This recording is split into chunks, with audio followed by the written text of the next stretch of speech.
This week on our free segment here on YouTube, join us as we take a look at mortgage demand making a roar for a comeback and our interest rates dropping and contributing to that.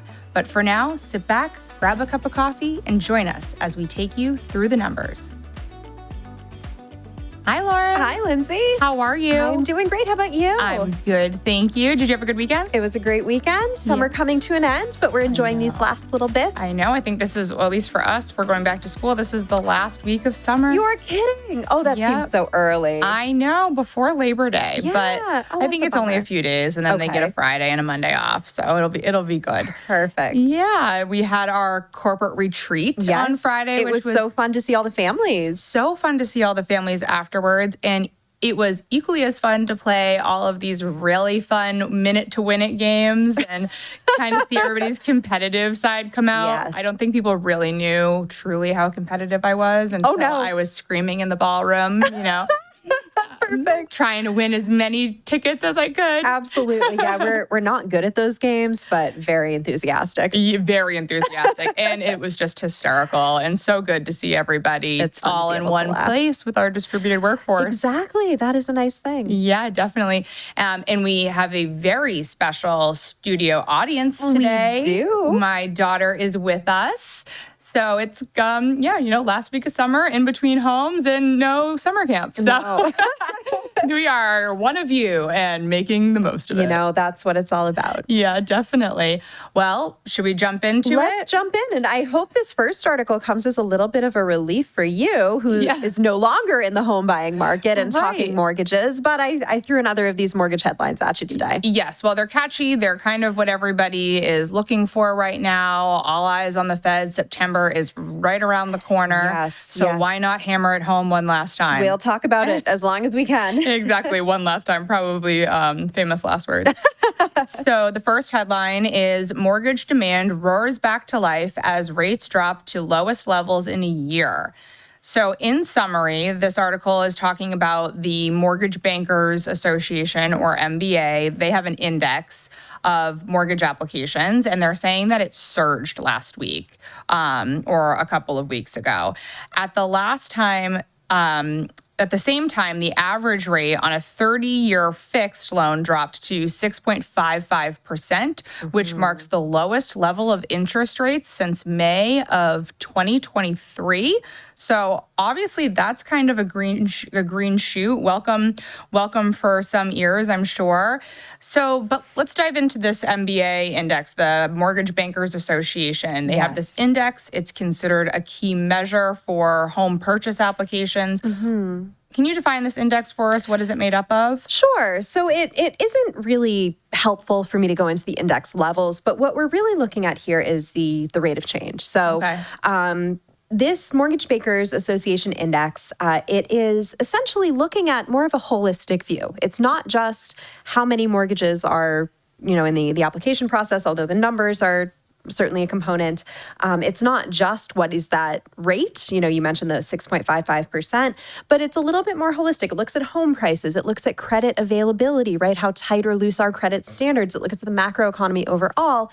And so it's giving us just a kind of a fuller view, right, of are we getting loans right now? Are we looking for mortgages? Okay. And so not surprisingly, because mortgage rates are finally coming down after we've been waiting with these higher interest rates for so long, we are seeing more interest in folks going out, getting pre-approved for those mortgages, if not finding the houses to go along with them. Yeah, definitely good news. So talk to us a little bit about, we talk about rate cuts all of the time. Right. Obviously, those rate cuts have not happened, or the headlines would be in big black bold and it would be all over the news. We would be leading with that. Right. So what is causing mortgage rates to come down despite there not being interest rate cuts from the Fed yet? So it really is in anticipation of those Fed rate cuts. Okay. What's interesting to note is that mortgage rates and the federal funds rate, clearly they are correlated, right? Directionally, the federal funds rate is a driver for all interest rates across the U.S., but it's not moving in perfect lockstep. So we've seen mortgage rates, yes, as the article says, this is the lowest rate since May of 2023. But over that time frame, or let's say since late 2023, we've really been trending in that 6.6 to 7.2% range. So 6.55%, yes, it is technically lower, but this isn't a huge drop. This is not a sea change. Right. But it is banks kind of moving ahead, right? They're very cautiously, but consistently starting to pull mortgage rates down because there's a lot of confidence out there. The Fed will, in fact, cut rates beginning in September. That is fully priced into the market now. Right. So, so that makes a lot of sense. This MBA index, do we look at that here at ITR, or is there a different measure for the home market or for demand in the housing market that we look at? Right. There are many measures. This is one, not one I have really done a deep dive into in the past. So it was interesting to go through it this week and kind of see what's making it up. Moreover, when we're looking at these trends, I'm looking at things like just the number of mortgage loans.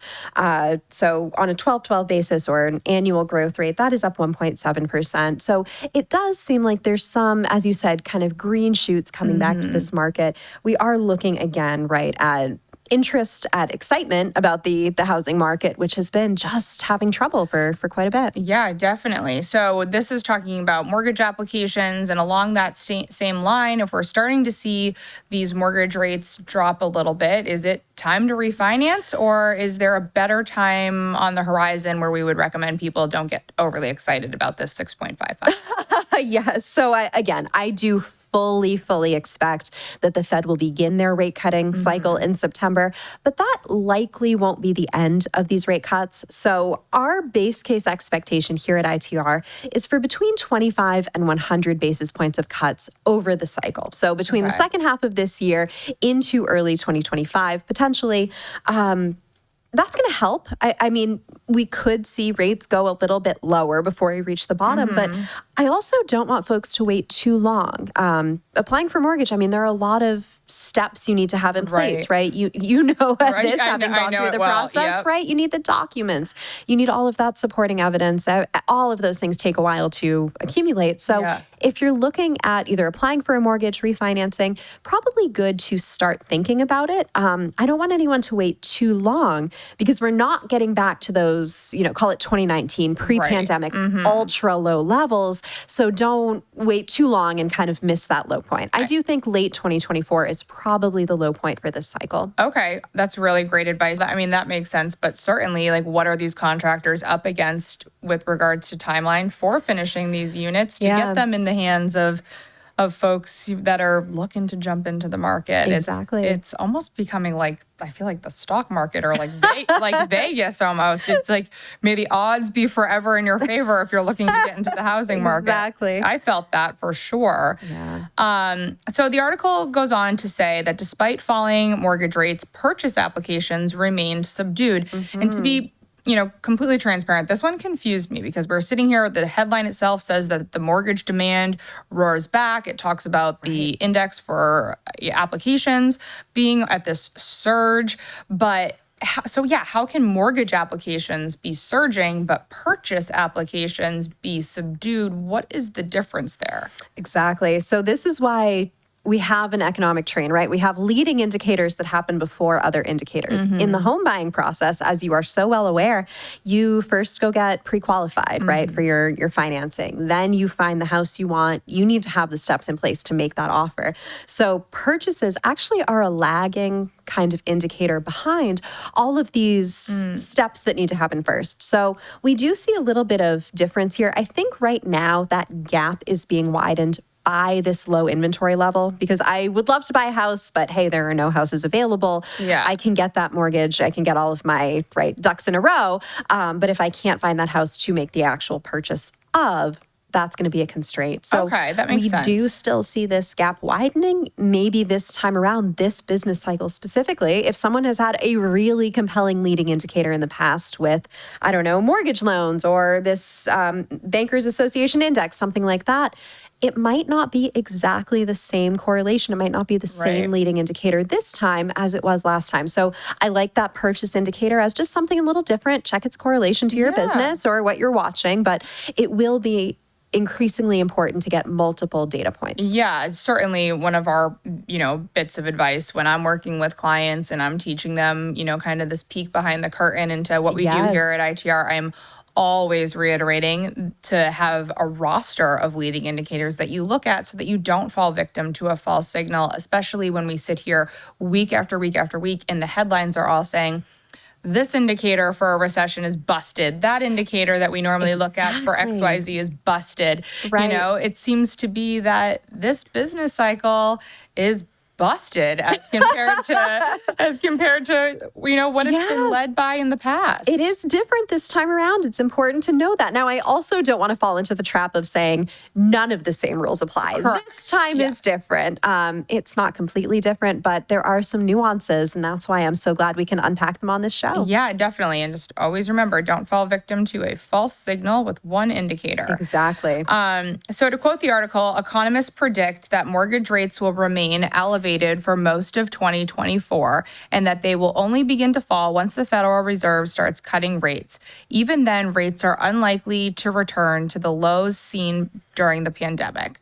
Do we agree with this outlook? Or more importantly, once those rate cuts start happening, at least in September, and they make it to that low point of 2020 to 2024, where we sit right now, do we see them staying at that new low, or what does the future for rates look like after this year? Yeah. So again, I gave that kind of benchmark, 25 to 100 basis points in cuts. Very likely. That's our kind of majority range, let's say. Beyond that, though, the fundamental drivers for the next round of inflation, those are already building. So I do see inflation bouncing back in 2025. We've talked about the macro cycle, demand picking back up in 2025, really activity recovering, resurging at that point. So I don't think the Fed is going to have too much ammunition to keep rates low for too long. That said, they do have a tendency, if they're going to be early or late, they tend to be late to start moving in the other direction. Okay. So I don't think it's going to be a knee-jerk reaction. They're very measured, very careful. We should see the signs coming, but the fundamentals are telling us very clearly there won't be much reason to keep rates low for too long. So I don't think this will be a long cycle. If you are going to refinance, again, get those, pieces in order, because I don't think the window will be too wide this time around. Yeah, so really get this done end of the year, beginning of... Maybe early next year, depending, but by late 2025, look for the labor market to be tight again, look for inflation to be bouncing back. The Fed, I think they know they were behind the eight ball this last rate raising cycle, and so that's all the more reason to not be too far behind this time. Okay, yeah, they'll definitely be looking at lessons that they learned during that time period, and unfortunately, that won't be good news for many with respect to the housing market. Not in this particular. Winners in other areas, yes, right? Exactly. That's all the time we have for today here on our free segment on YouTube. Please remember to like and subscribe. And if you'd like to subscribe to full-length episodes, click on the link in the description below. But until next time, bye, Lauren. Bye, Lyndsay.